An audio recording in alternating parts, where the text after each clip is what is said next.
kebijakan itu kemudian di lapangan tidak berjalan sebagaimana mestinya, padahal kebijakannya jelas. Ya, kebijakannya jelas. Ini ada masalah apa? Ini saya contohkan. Saya mohon maaf, saya izin off cam ya. Saya barusan masuk rumah tak istirahat gitu ya. Misalnya begini, ada mahasiswa saya S2 juga, kakak kelas Anda. Jadi dia aslinya Papua. Meneliti tentang, ya mungkin saya sudah pernah bercerita juga ya pada saat mata kuliah analisis kebijakan. Jadi di Papua, ya bupatinya itu ada bupati yang sudah memberikan regulasi pembatasan minuman keras.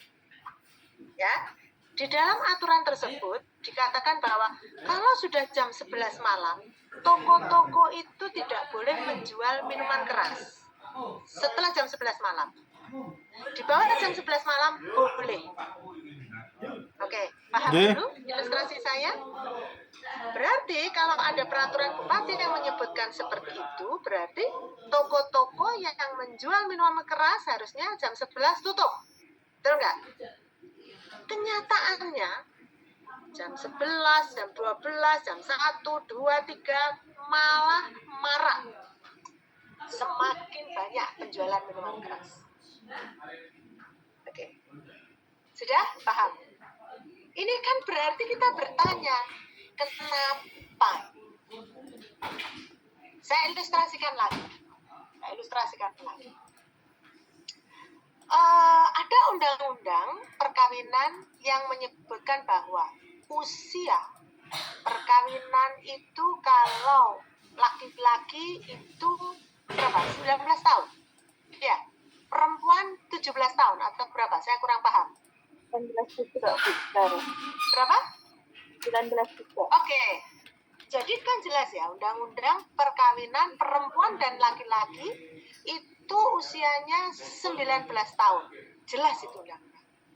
Tapi kenyataannya ya, banyak sekali gitu ya, perkawinan anak. Berarti apa? Usia 16 tahun, 17 tahun, 18 tahun menikah. Ada apa ini? Kan begitu. Kok aturan kok gak ditaati toh?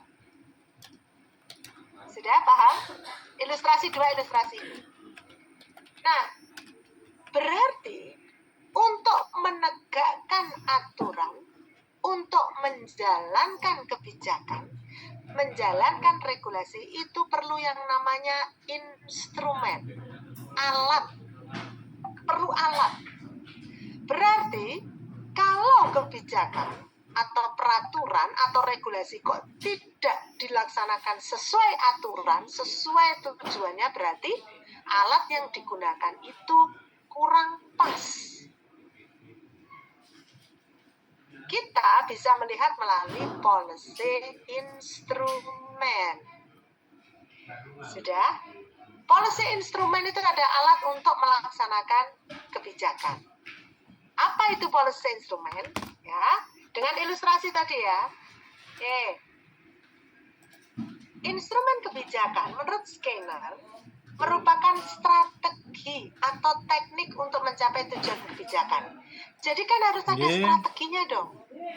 Ya, tadi kenapa kok minuman aturan yang membatasi peredaran penjualan minuman keras, ya harus ada strateginya toh untuk melaksanakan itu biar ditaati. Kan begitu. Howlett dan Rames mengatakan instrumen kebijakan juga disebut sebagai perangkat kebijakan yang digunakan pemerintah dalam usahanya menempatkan kebijakan yang berlaku. Intinya tadi ya, ada strategi, ada teknik untuk melaksanakan kebijakan. Ini yang perlu kita lihat. Menarik sekali ini. Nanti bagus kalau dipakai tesis. Nah, instrumen kebijakan itu secara umum ada 3.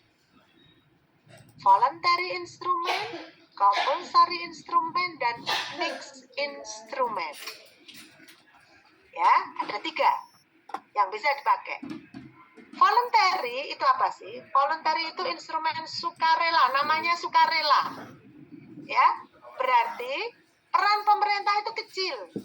Ya, peran pemerintah kecil sehingga proses kebijakan dan pelaksanaannya itu diserahkan ke pasar, keluarga atau organisasi.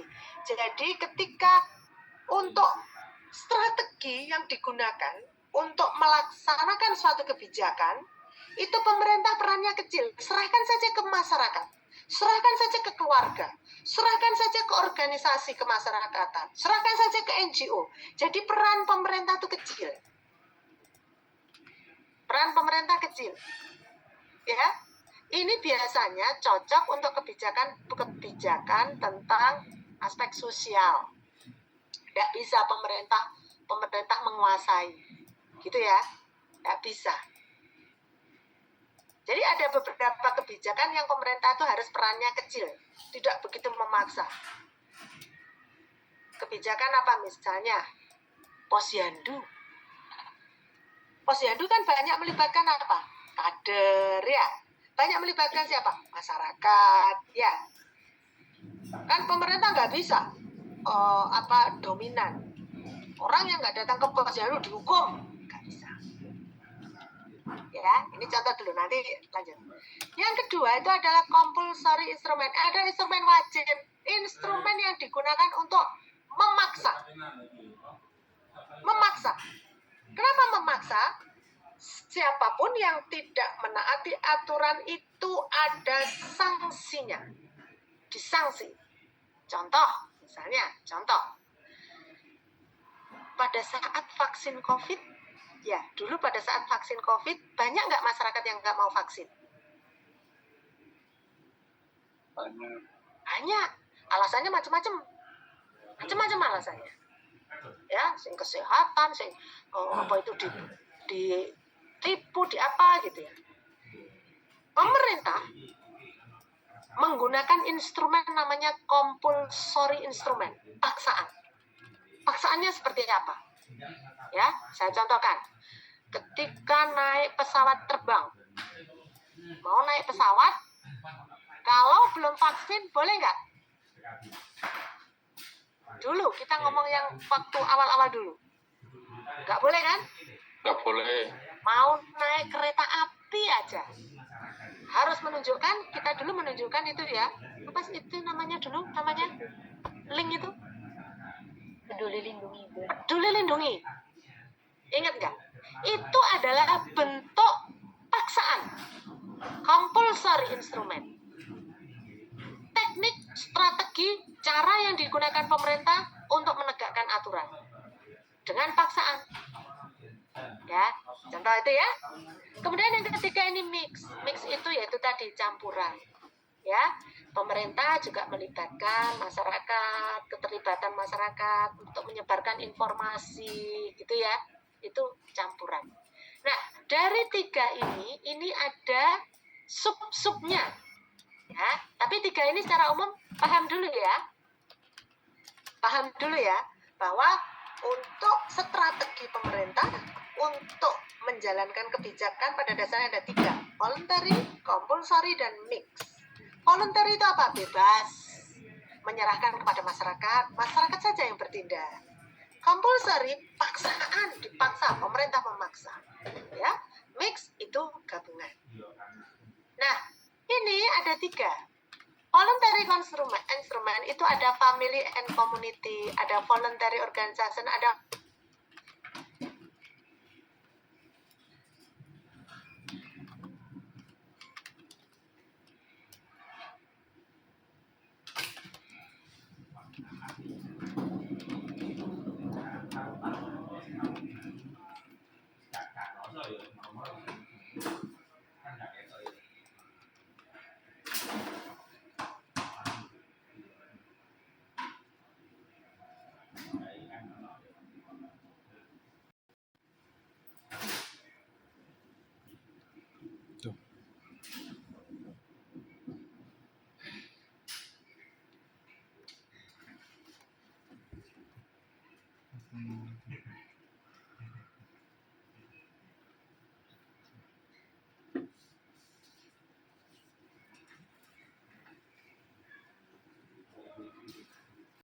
ini yang melibatkan family community, melibatkan voluntary organisasi, melibatkan pasar, ya.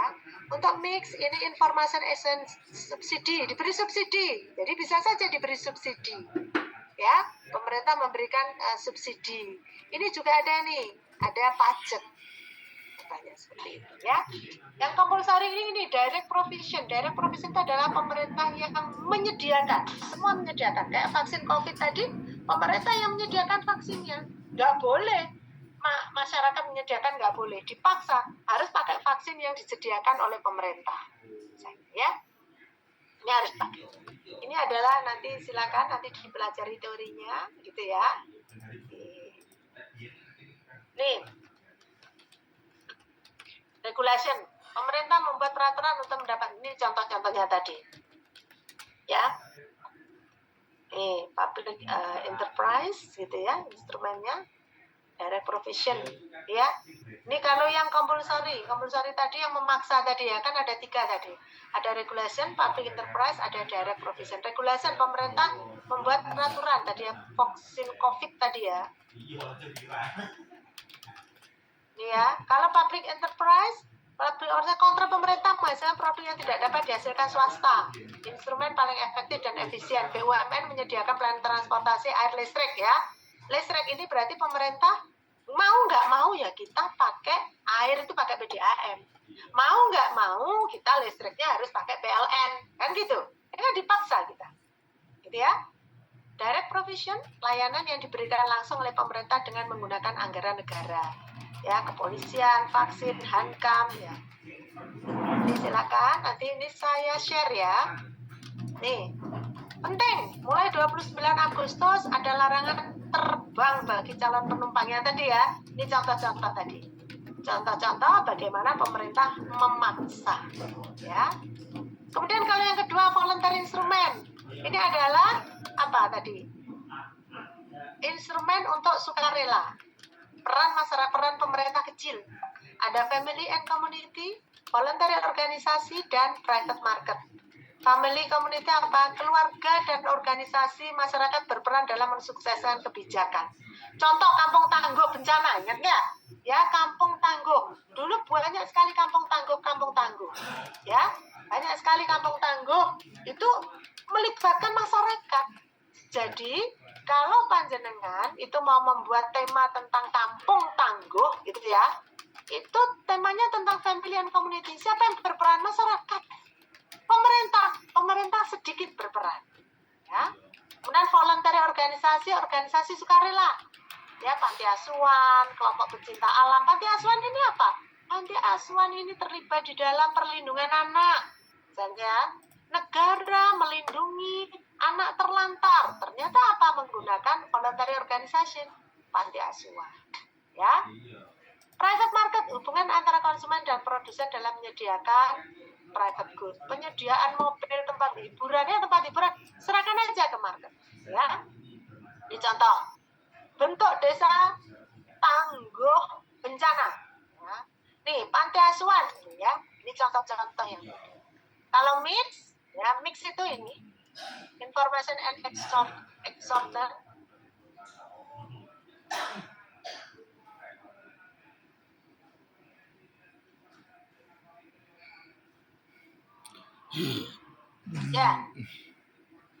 Ya, ini subsidi. Pemerintah memberikan subsidi, kemudian pemerintah memberikan ini lelang ini ya. Ini pajak. Ini adalah cara-cara pemerintah memberikan instrumen. Nah, sekarang penasaran nggak tadi dengan apa mahasiswa MKP yang menggunakan tadi yang saya ceritakan tadi? Penasaran nggak? Penasaran kok. Penasaran hasilnya, ya? Hasilnya tadi yang minuman keras tadi, ya, yang di Papua tadi. Ternyata dia mengatakan, dia hasilnya adalah ini loh. Nih, hasilnya adalah sudah ada regulasi, ya sudah ada regulasi. Bahkan pemerintah sudah mengeluarkan kan tadi larangan, bupatinya sudah mengeluarkan gak mempan. Ternyata dari hasil penelitian menunjukkan bahwa mereka itu takutnya itu kepada kepala suku, ketua suku. Kalau polisi gak wedi. Jadi kalaupun malam-malam polisi itu sidak, kalau malam-malam Satpol PP itu juga sidak, gak wedi masyarakatnya. Kenapa? Lawang kepala sukunya juga, mohon maaf, minum minuman keras. Mohon maaf, kepala sukunya juga malam harinya juga bertransaksi. Akhirnya apa? Perlu apa yang dilibatkan? Akhirnya yang perlu dilibatkan pengembangan instrumennya. Jadi mengevaluasi instrumen yang sudah dilakukan, ternyata yang perlu dilibatkan ini loh, voluntary instrument. Jadi hasil tesisnya tadi menemukan bahwa family and community itu perlu dikembangkan. Voluntary organisasi perlu dilibatkan. Jadi hasilnya adalah pengembangan pada voluntary instrument, terutama family and community. Masyarakatnya yang harus aware. Masyarakat yang harus bertindak. Terutama siapa? Terutama kepala sukunya. Lagi, contoh tadi, yang pernikahan anak. Penelitian tadi dilakukan di Madura. Mahasiswa MKP juga. Hasil penelitian menunjukkan bahwa ya ternyata ya banyak sekali itulah apa namanya, surat apa namanya, dispensasi nikah. Ya, dispensasi nikah ya itu banyak sekali. Nah, ternyata hasilnya juga itu sama. Voluntary instrument kurang dilibatkan. Siapa yang perlu dilibatkan? Yang dilibatkan itu adalah para kiai. Berarti apa? Family and community. Dan juga melibatkan NGO untuk melakukan sosialisasi pendampingan. Karena apa? Di Madura itu, mohon maaf, orang itu lebih percaya kepada kiai. Sementara kiai mengatakan kalau perempuan sudah puber gitu ya, sudah balik ya, sudah akil balik, itu nggak apa-apa menikah. Kan begitu. Sah kalau sudah akil balik perempuan menikah. Tapi kan itu kemudian tidak sesuai dengan aturan regulasi yang ada. Harus 19 tahun, kan begitu ya? Sehingga apa? Untuk agar regulasi tentang undang-undang perkawinan anak itu bisa diterapkan, kembangkan instrumennya. Jadi hasil temuannya apa?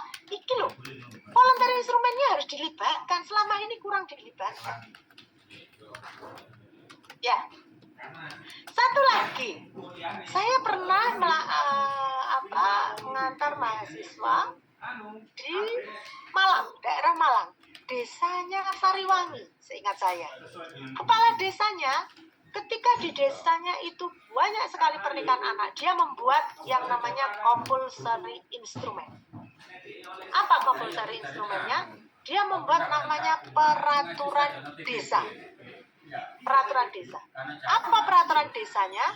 Kalau ada warga desanya mau menikah, syaratnya harus lulus SMP. Dia membuat aturan sendiri. Ya, karena dulu, seingat saya dulu peraturannya itu kalau perempuan nggak 19 tahun ya dulu ya.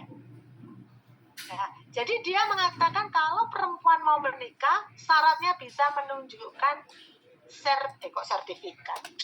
Apa sih? Ijazah SMP.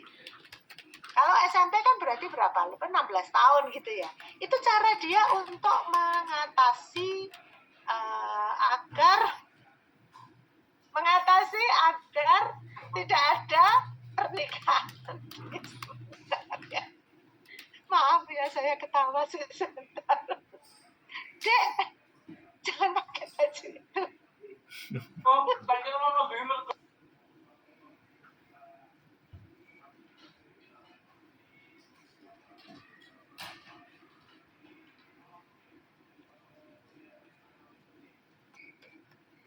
Ya, sebentar ya, maaf saya. Anak saya mengganggu. Ya, sampai mana tadi? Oke, kalau sekarang misalnya, undang-undang perkawinan kan perempuan 19 tahun gitu ya. Mungkin saja Bisa menggunakan compulsory instrument apa? Buatlah regulasi, perdes, ya peraturan desa misalnya, bahwa yang warga desa yang boleh menikah adalah mereka yang lulus SMA atau setara dengan anak yang sudah lulus SMA. Misalnya seperti itu. Jadi silakan nanti panjenengan ya kalau membuat penelitian temanya tentang pengembangan instrumen, sarannya seperti itu. Jadi biasanya rumusan pertanyaannya itu adalah begini. Ada masalah toh? Riset questionnya atau rumusan masalahnya sebenarnya begini. Instrumen kebijakan apa yang selama ini dilakukan? Pertanyaan pertama itu pasti. Jadi catat ini kalau Anda mau bikin tesis tentang pengembangan policy instrumen, nanti rumusan masalah pertamanya itu adalah bagaimanakah policy instrumen yang telah dilakukan selama ini. Nomor 2, rumusan kedua, bagaimana pengembangannya. Jadi nanti kalau misalnya ya kayak tadi yang minuman keras tadi, rumusan pertamanya menanyakan itu, bagaimana policy instrumen selama ini dilakukan. Ternyata ini loh, selama ini ada regulasi. Selama ini apalagi? Yang mix instrumen nggak dipakai, nggak ada selama ini. Selama ini hanya menggunakan regulasi saja, ya. Terus kemudian ternyata pengembangannya bagaimana? Harusnya ini loh. Ini kan saran dari Anda. Harusnya seperti itu. Ya. Jadi silakan nanti Bapak Ibu, panjenengan saudara, Bapak Ibu saudara gitu ya. Nanti bisa coba punya data apa? Punya data apa? Jadi carilah itu tadi, anak kebijakan, tapi kenyataannya kebijakannya kok tidak terlaksana ini. Tidak sesuai ini. Kenapa ini? Penelitiannya begitu. Cari instrumen yang selama ini dilakukan. Pasti masih ada yang kurang. Kurangnya di mana? Cari ini di ini kan ada 3. Ya, ada 3. Tapi masing-masing ini ada lagi, ini 3, ini 4, ini 3. Jadi misalnya tadi menemukan, ternyata untuk agar sukses ya, agar mencapai tujuannya, kebijakan tentang pembatasan minuman keras perlu penambahan instrumen voluntary instrumen. Voluntary instrumen yang mana? Apakah 3 ini? Tidak. Tapi yang family and community. Aspek komunitas. Misalnya seperti itu ya. Paham sekilas yang saya ceritakan? Paham? Kalau paham, seperti tadi siang, saya mohon maaf, saya masukkan lagi ke breakout room, diskusilah, gitu ya. Diskusi tentang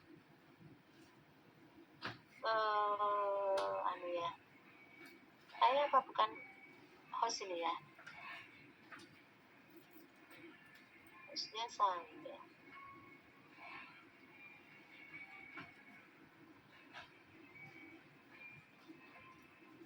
Kok gak keluar anunya ini?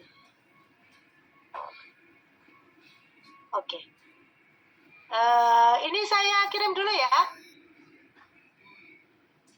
Biar gak lupa ya.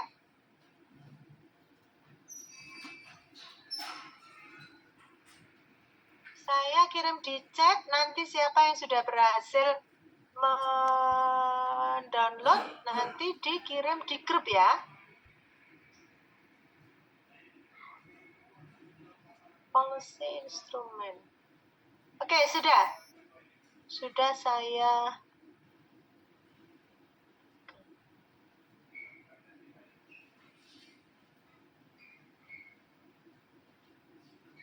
sudah berhasil di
Sudah? Ada yang sudah berhasil mendownload? Sudah, Nak? Bisa. Oke. Ini saya kirimkan lagi artikel. Itu selain artikel ada ilustrasi, ada tentang policy instrument. Silakan hari ini pembahasan pakai itu aja. Ada kasus Indonesia itu ya, gampang-gampangan yang kasus Indonesia itu silakan dibahas.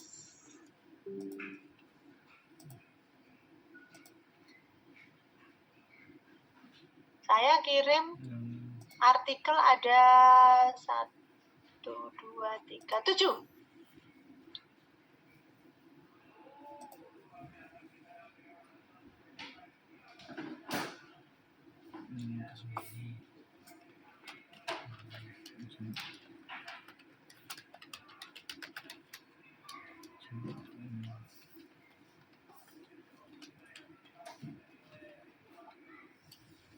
Sudah? Berhasil di-download?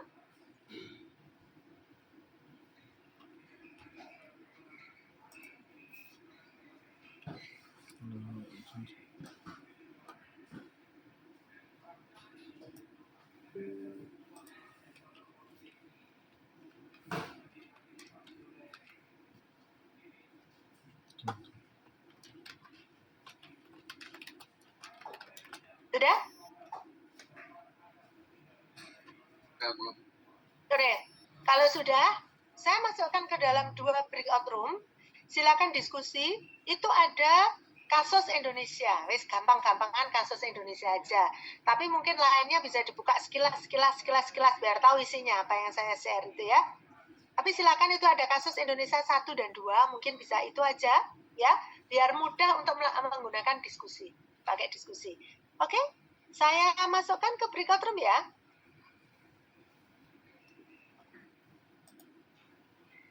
Oke, silakan masuk ke breakout room.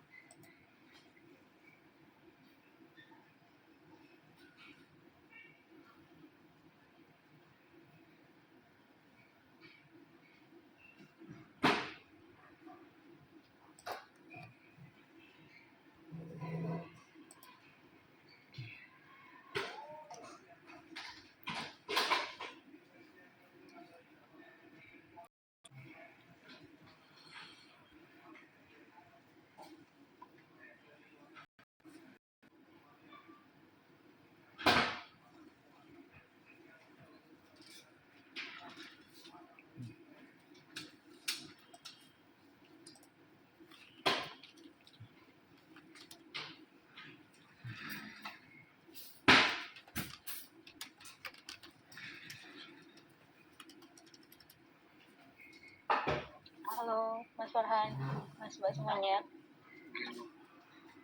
Udah. Ada faktur itu langsung kasus 2 sampah.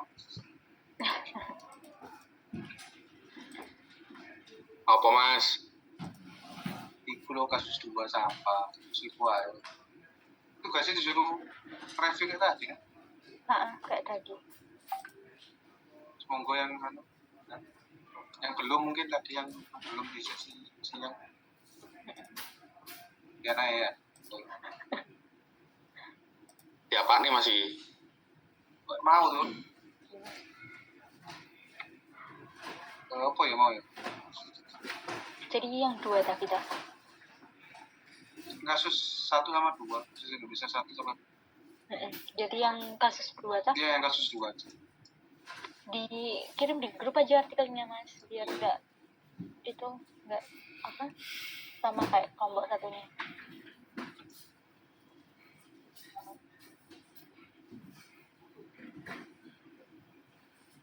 Oke, Mas.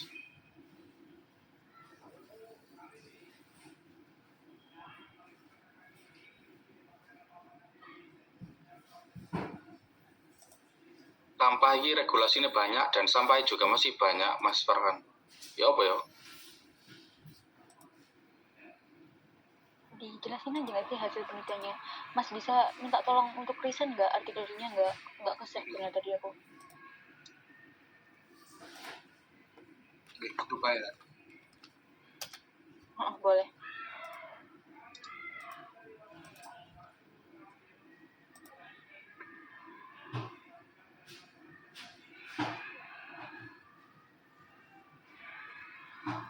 Ini kasus 2 tok. Gak apa-apa, kasus dua tok.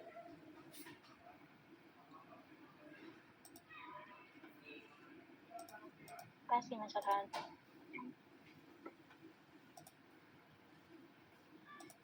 Monggo Bu Patricia, Bu Eti, Wahyu, Emlina, Loris, Yuni.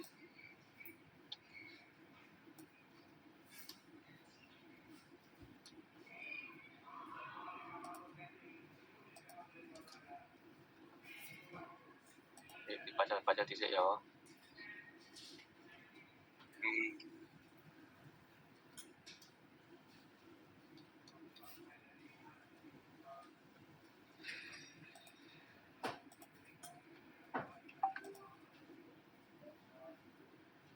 Mau pulang tuh Mbak? Mau pulang. Iya, aku sampai malam pernah. Malam tapi gelap.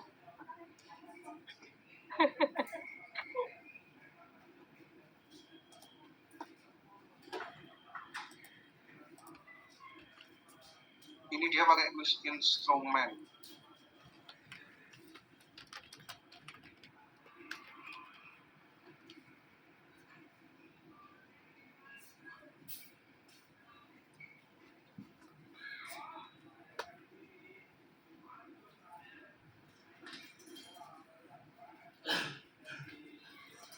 Sorry guys, sih.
Muni iki, tapi muni. Muni gak ono. Bener kok.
Mbak Mas ya, ini terkait instrumen yang dipakai kan match ya. Itu sudah diceritakan tadi ada faktor lembabnya, pembawaannya, tapi terus kita apa itu sarannya untuk harusnya pakai instrumen apa itu apa ketemu ya?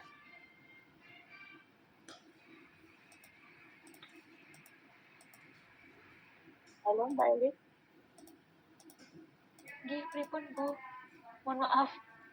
Iya, itu kan instrumen yang dipakai mix ya antara yang sedikit segala macam terus yang melibatkan masyarakat yang 3R itu gitu kan. Tapi itu ternyata kan belum berhasil. Gitu. Harusnya kan ada di penelitian ini menurut surat UNR itu kan harusnya pakai apa instrumen yang dipakai gitu ya. Itu nggak ketemu aku di artikel itu. Ini saya masih di hasil dari pembahasan Bu Himri. Jadi di latar belakang kan memang penulisnya pakai dua, udah menjelaskan bahwa ada instrumen dari pemerintah sama instrumen voluntary dari bank sampah dan pengelolaan tempat pengelolaan ya Bu tadi. Iya. Ternyata belum maksimal ya Bu. Saya belum membaca hasilnya ini Bu. Kayak faktor pendukung, faktor penghambat gitu aja ya. Menggambarkan gitu aja kayak kalau aku itu kan mungkin yang lain ya.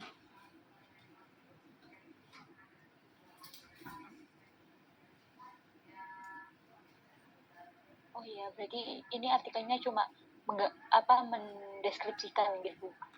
Jadi bagaimana kemudian target-target dari mix itu tadi ada 6 ya. Kalau yang Erna tadi kan harusnya instrumen ini dipakai kalau masih belum bisa menghadapi masalah harusnya pakai instrumen ini gitu kan ya. Teorinya gitu ya pasti. Iya, tapi ini ternyata pakai mix juga gagal gitu nggak Bu? Masih ada faktor penghambatnya ya? Paham sih gitu ya.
Halo,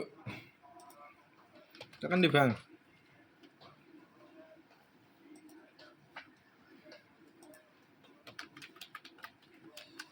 Udah mulai bang. Cek sekalian maghrib. Itu kan dia. Tuh.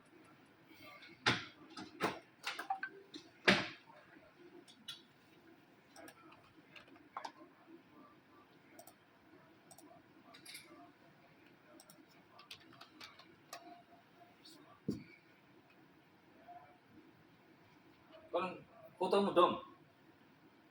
Foto apa? Fotomu mana itu lo? Gak ah, Sulung lo. sen dijauhi Mas Bayu duduk aku. Ya, cep.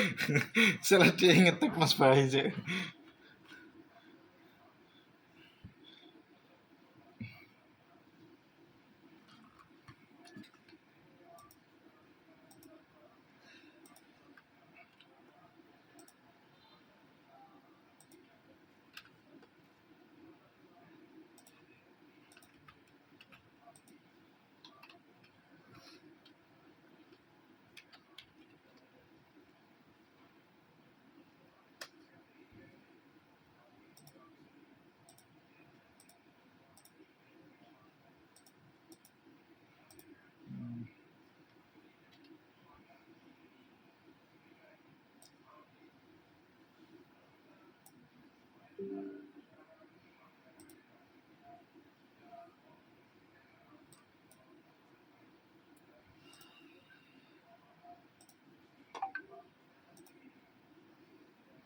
Ya ada bang.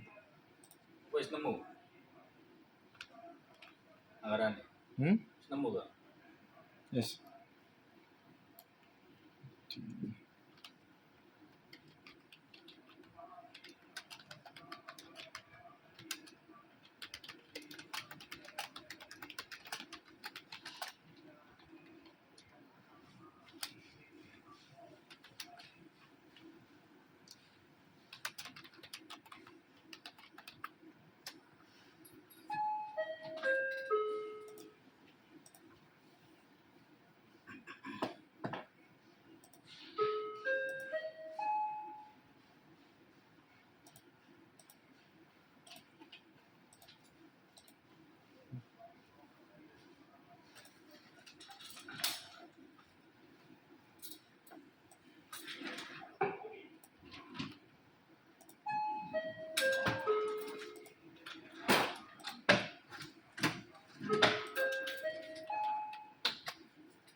Dan Lalu dicoba masuk ya.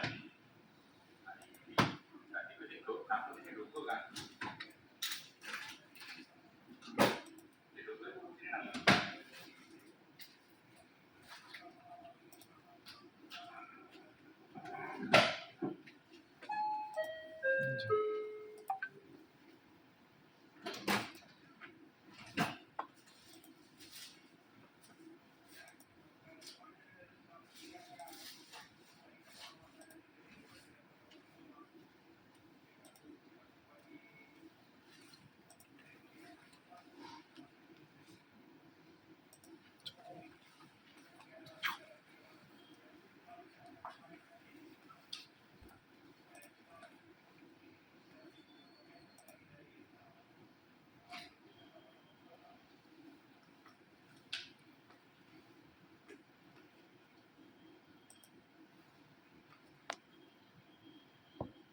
Kuliah bisa. Terus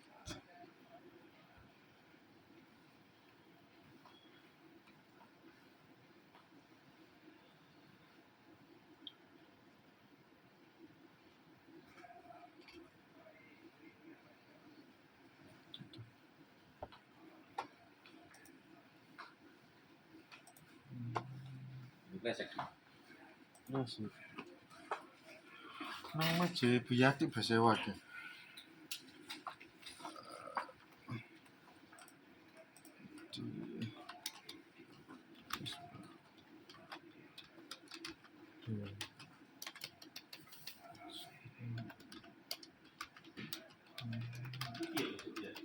Ah, ana gak?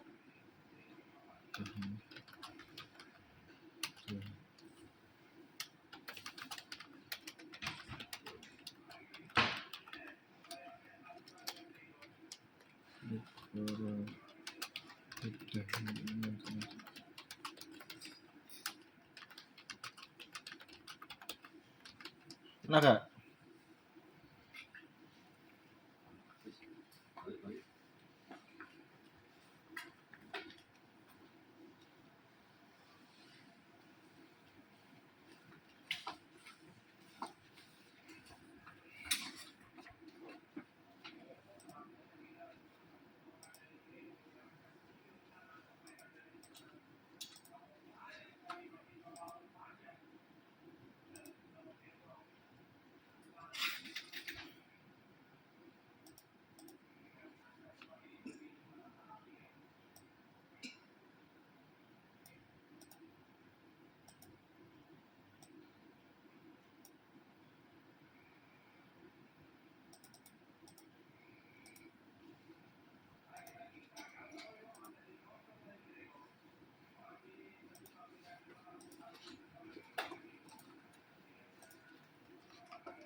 Sorry. Jadi, piye, guys?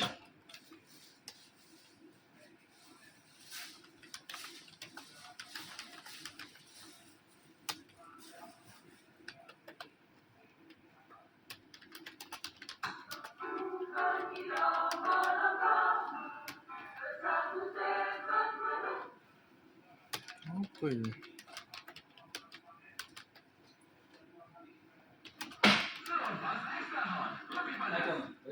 Hah, tadi.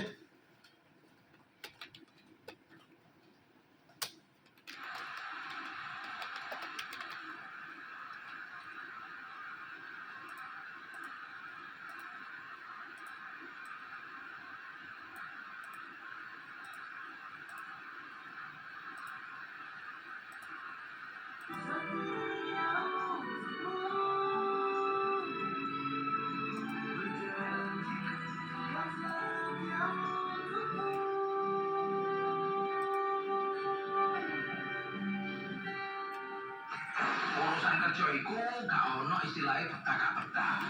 Tapi foto gak foto.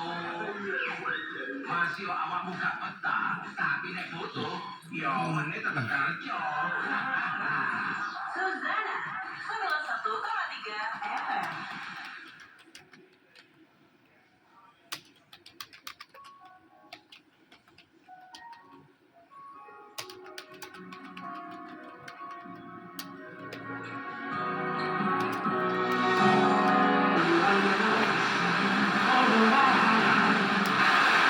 Sampai apa ya?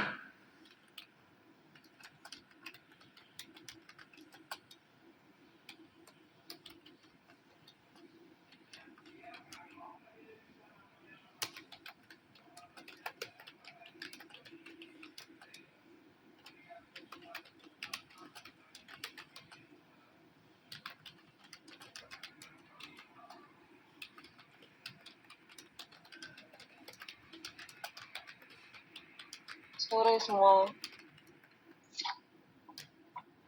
Sore Mbak. Gimana nih? Oke, lagi sakit. Ini tugasnya disuruh bikin PPT ta. Tadi siang soalnya aku nggak ikut kuliah.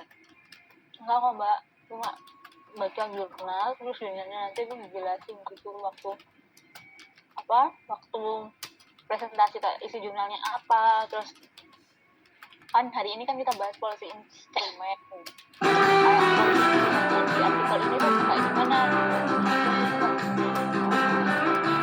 Masih pengalamanku sih ini bukan Bu yang Lina tadi kan bilang kalau itu sama penjelasan kayaknya memang artikel ini bukan masalah pengembangan ini cuma deskripsi sama faktor pendorong dan jadi nggak ada korban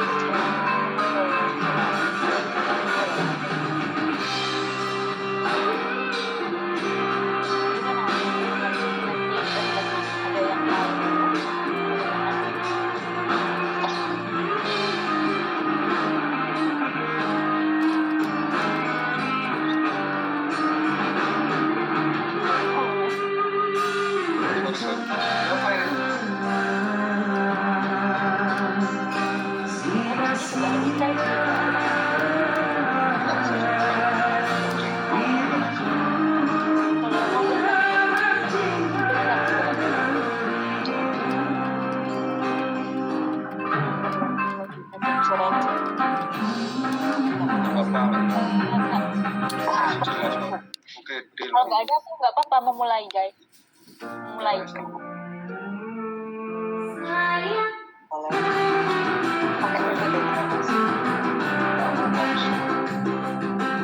Ya sama kamu share sekarang.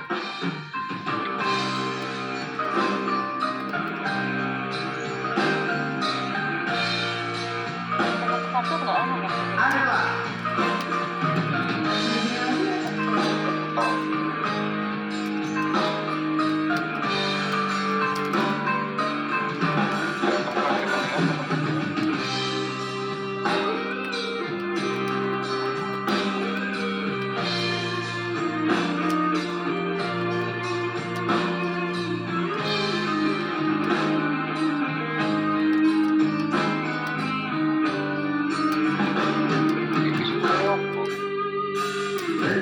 Untuk kuliahnya teater jam 1 online, terus jam 4 online.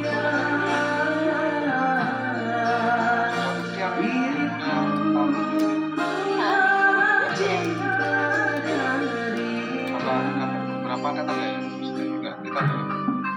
Untuk sama anak-anak belum.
diskusi kami bahwa dengan artikel Analisis Ketepatan di Desa Adipanto ini pertama kali mengangkat permasalahan sampah yang menjadi permasalahan sosial di Indonesia termasuk di Kabupaten Magelang. Nah, masalah sampah ini menjadi landasan utama persoalan artikel ini karena di Magelang itu terdapat salah satu kondisi atau regulasi yakni Kabupaten Magelang tentang pengelolaan sampah yang menekankan bahwa desa itu nasional harus memiliki peran dalam melaksanakan pengelolaan sampah sebagai lembaga dari tadi bahwa dalam kasus menetapkan adanya pemilihan instrumen juga memang di sini pemerintah juga memiliki jaringan peran mulai dari penyebaran informasi hingga penggunaan retribusi. Nah, problemnya selama 2 tahun, yakni tahun 2019 dan 2020, target pengurangan sampah di Magelang ini belum juga menurun. Padahal pemerintah itu terus melakukan optimalisasi melalui bank sampah dan juga menghadirkan tempat pengelolaan sampah. Nah, hasil dalam pembahasan ini, peneliti itu mendeskripsikan kondisi empiris dengan 4 hal yang menjadi aspek dari mix instrumen policy, yakni penyebaran informasi, subsidi, pelelangan hak, dan juga pajak dan retribusi. Nah, hasilnya mengapa kebijakan ini gagal diuraikan mungkin disampaikan oleh teman-teman yang lain. Monggo Mas Mbak, Bu Imlina, atau Mas Fatur, dan lain-lain.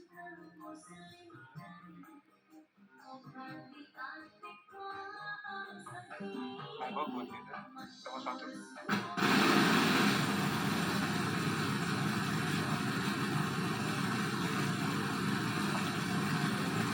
Ada kendala mungkin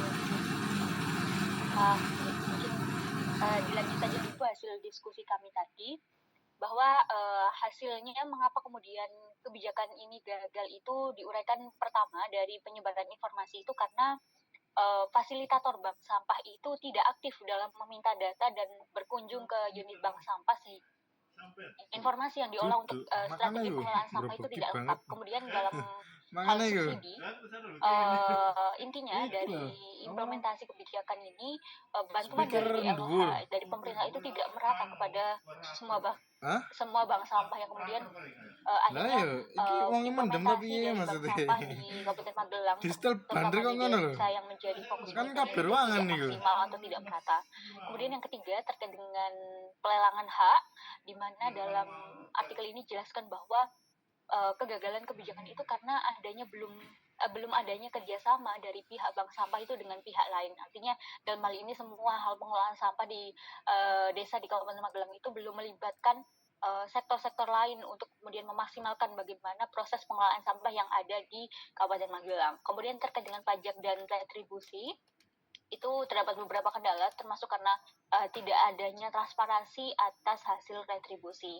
Nah, dalam artikel ini juga disebutkan adanya faktor pendorong dan kemudian penghambat ketepatan instrumen kebijakan campuran atau mix instrumen policy, di mana faktor pendorong itu meliputi adanya standar dan sasaran kebijakan yang pada dasarnya itu telah ada, namun memang ada beberapa aspek yang kurang maksimal. Kemudian yang kedua itu sumber daya itu telah ditentukan, namun juga masih ada kendala dalam implementasinya. Nah, faktor penghambat adanya ketepatan instrumen ini tuh pertama ada komunikasi antar organisasi yang memang masih kurang baik antara pemerintah desa dengan bank sampah ataupun juga DLH dengan pemerintah desa itu sendiri.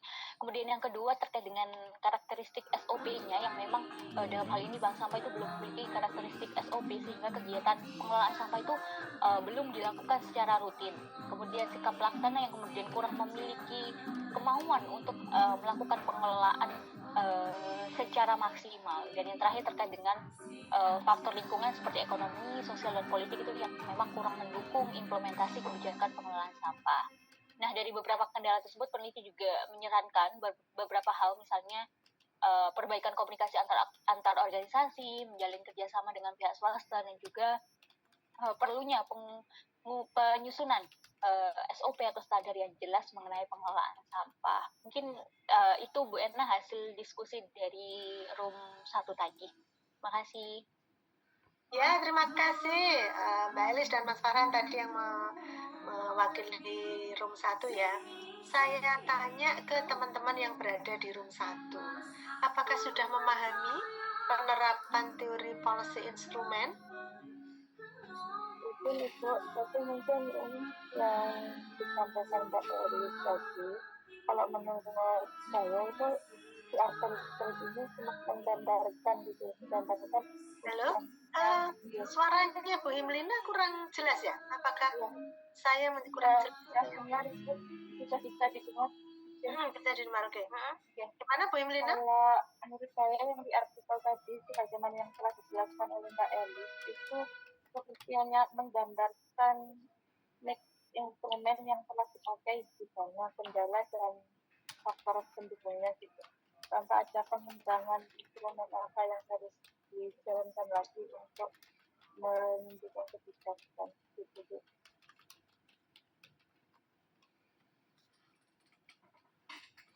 Ya, saya kurang jelas mendengar. Kayaknya wifi saya kurang bagus ini. Bu Himlina, halo? Suara saya jelas ya? Jelas. Saya yang kurang jelas. Mbak Elis, mungkin bisa ditanggapi Mbak Elis, Mas Farhan? Bu. Jadi tadi pertanyaan Bu Himlina memang terkait dengan hasil pembahasan dalam artikelnya Bu Ena, karena pembahasan artikel ini kan mendeskripsikan bagaimana kemudian kegagalan dari Kabupaten Magelang, terutama desa yang memiliki bank sampah dalam mengelola atau mengimplementasikan kebijakan terkait dengan pengelolaan sampah. Padahal Ibu di Kabupaten Magelang sendiri itu sudah menerapkan mix instrumen policy begitu Bu Erna. Jadi yang dibingungkan Bu Himlina itu seharusnya instrumen bagaimana yang harus dilakukan Ibu. Padahal sudah, ini juga jadi pertanyaan saya Ibu. Padahal di Kabupaten Magelang itu juga sudah melakukan menerapkan mix instrumen policy begitu Bu Erna.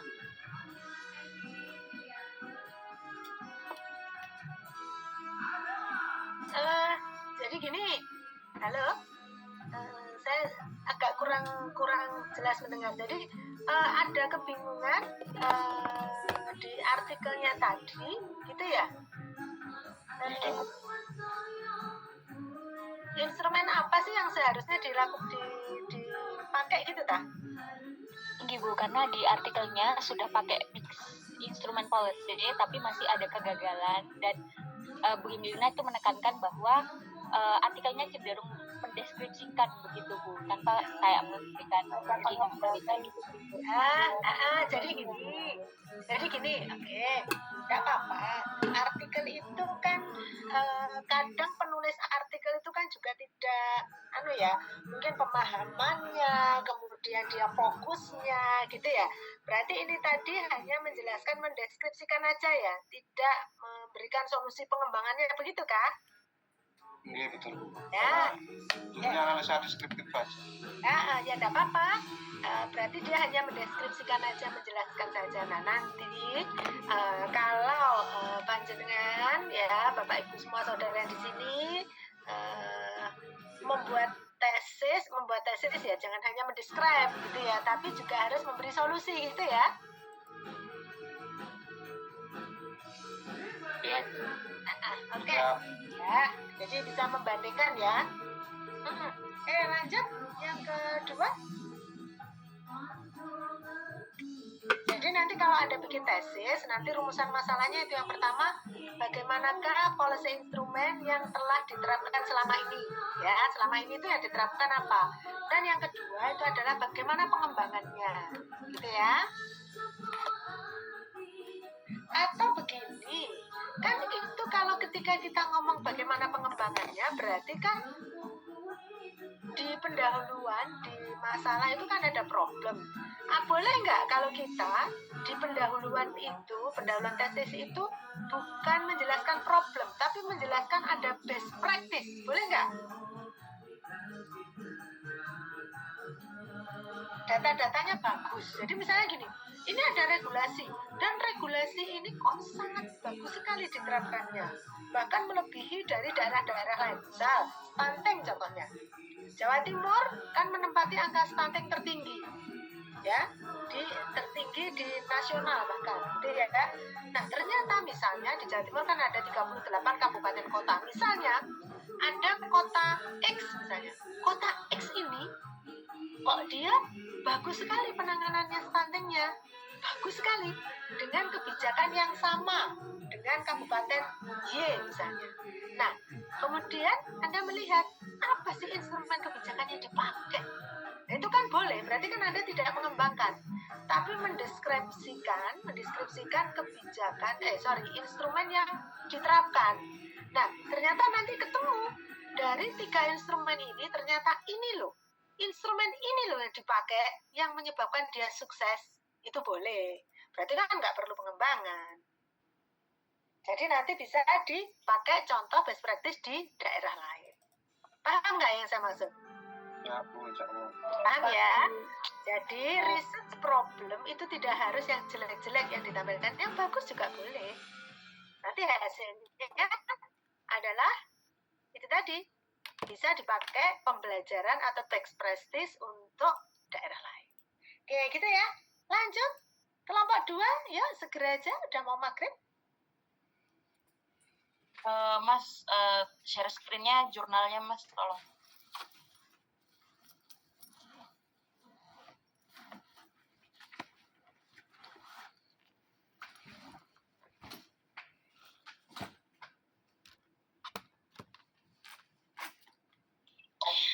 Baik, selamat sore. Mohon izin Bu Ekma, kami dari kelompok 2 ini membahas perihal instrumen kebijakan perlindungan lahan pertanian dan pangan berkelanjutan, studi proses perumusan dan analisis karakteristik instrumen kebijakan di Bojonegoro, di mana Kabupaten Bojonegoro ini memakai ketiga instrumen yang sudah dijelaskan Bu Erna tadi, yaitu voluntary, mix, dan compulsory, yang akan dijelaskan oleh rekan saya selanjutnya. Silakan. Ya, makasih Bapak Harap. Sini saya memberi gambaran umum ya terkait artikel ini, bahwa artikel ini membahas Kabupaten Bojonegoro yang mengalami krisis lahan pertanian, karena banyak lahan pertanian yang mulai beralih fungsi, dan ini kan mengakibatkan terancamnya ketahanan pangan di sana. Nah, kemudian dibentuklah sebuah kebijakan gitu ya. Di sini kan dibahaskan instrumen kebijakan perlindungan lahan pertanian pangan berkelanjutan di Kabupaten Bojonegoro. Nah, instrumen yang digunakan itu lengkap ya, sebagaimana dikatakan oleh rekan saya Mbak Farah, bahwa ada instrumen wajib, campuran, dan sukarela. Nah, ketiga instrumen ini akan dijelaskan oleh rekan saya selanjutnya. Nah, di sini saya ingin menekankan bahwa di bagian instrumen kebijakan itu ada banyak sekali beberapa kebijakan yang dibuatkan, yaitu tujuannya untuk melindungi lahan pertanian dari beralih fungsinya lahan pertanian itu sendiri, dan melibatkan partisipasi masyarakat untuk mendukung kebijakan ini. Nah, selain ada kebijakan, itu ada juga kebijakan pemerintah ya, memberikan insentif ekonomi dan edukasi ke petani-petani, dan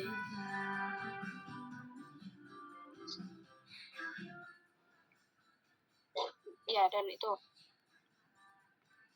ya, jadi ada kebijakan dan upaya dari pemerintah untuk mempertahankan lahan pertanian ini, dan agar kebijakan ini berjalan baik. Untuk gambaran tujuan penelitian dan instrumen kebijakannya akan dijelaskan oleh rekan saya, Mbak Belinda. Izin melanjutkan. Jadi tujuan penelitian dari artikel ini sendiri adalah untuk mendeskripsikan bagaimana sih kebijakan perlindungan lahan pertanian pangan berkelanjutan ini dari pemerintah Kabupaten Bojonegoro itu sendiri. Nah, dan juga penelitian ini berusaha untuk memahami karakteristik instrumen kebijakan itu sendiri yang digunakan dalam kebijakan ini, yang mana ketiga-tiganya yang dipakai seperti itu. Penelitian ini juga diharapkan bisa memberikan masukan kepada Dinas Pertanian dan pemerintah daerah mengenai pentingnya pengendalian alih fungsi lahan secara efektif. Nah, peran instrumen kebijakan ini, kebijakan yang ada di dalam artikel ini apa aja sih. Nah, seperti yang dijelaskan sama Berna tadi kan ada tiga ya, voluntary, compulsory, sama mixed instrument seperti itu. Nah, dalam artikel ini instrumen kebijakan dalam artikel ini itu sebagai alat yang mengimplementasikan kebijakan perlindungan lahan pertanian pangan berkelanjutan. Nah, instrumen ini mencakup ketiga-tiganya yang dipakai dalam artikel ini, wajib, campuran, dan sukarela, yang mana dirancang untuk melindungi lahan pertanian dan juga melibatkan partisipasi masyarakat, dan keberhasilan dari penggunaan instrumen ini itu bergantung gimana pelaksanaan dan penyesuaiannya dengan kebutuhan serta kerangkaian terhadap kelompok sasaran yang dituju. Lalu untuk hasil dari penelitian instrumen ini akan dijelaskan oleh rekan saya, Mbak Farah. Oke, baik. Jadi selanjutnya dari ketiga instrumen itu maka lahirlah instrumen regulasi yang ada di Bojonegoro. Untuk kompulsorinya terdapat penetapan lahan pertanian pangan berkelanjutan dalam peraturan daerah nomor 26 tahun 2019 tentang RT/RW. Nah, yang kedua ada program optimisasi di lahan pertanian secara berkelanjutan. Nah, untuk instrumen mixnya di Kabupaten Bojonegoro ini terdapat pelatihan dan pembinaan terhadap petani, bantuan alat produksi pertanian dan dana PUAP, kemudian ada mekanisme perizinan alih fungsi lahan dan bantuan keringanan pajak bumi dan bangunan. Nah, untuk mix instrumennya maka lahir kebijakan dibentuknya HIPA, ada juga kelompok tani dan kontak tani. Nah, sedangkan instrumen pasar ini di Kabupaten Bojonegoro belum berjalan secara maksimal karena belum ada jaminan harga pasar terhadap penjualan bahan pangan pokok dan harga pasar terhadap bahan pangan masih dikendalikan oleh pengelola. Jadi intinya di permasalahan ini di Kabupaten Bojonegoro menggunakan ketiga-tiganya instrumen, tetapi yang paling cenderung digunakan adalah compulsory instrumen atau instrumen wajib yang berupa regulasi dari pemerintah itu sendiri. Mungkin sekian presentasi dari kami, karena terima kasih.